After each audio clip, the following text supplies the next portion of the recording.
মুখ্যমন্ত্রীর নির্দেশে 10 দিনের মধ্যে বাজার দর কমাতে হবে। অস্বাভাবিক মূল্য বৃদ্ধির কারণে কড়া নজরদারি চালানোর নির্দেশ দিয়েছিলেন মুখ্যমন্ত্রী।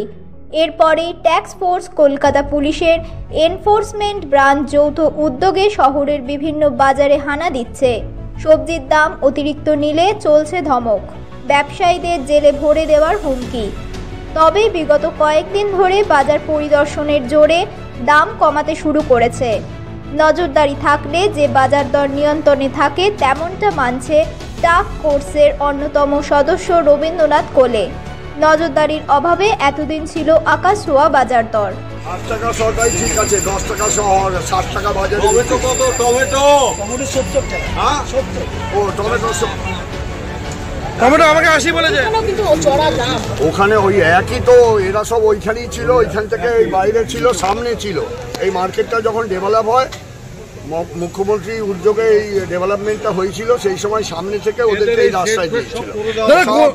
এই সব সরকার থেকে করে দিয়ে ব্যবস্থা করে দিয়ে, কিন্তু এদের সেই মানবিকতা বলে কিছু আছে বলে আমার মনে হয়। আপনাদের কাছে কোন দুটো মার্কেট নিয়ে অভিযোগ আসছে বারবার?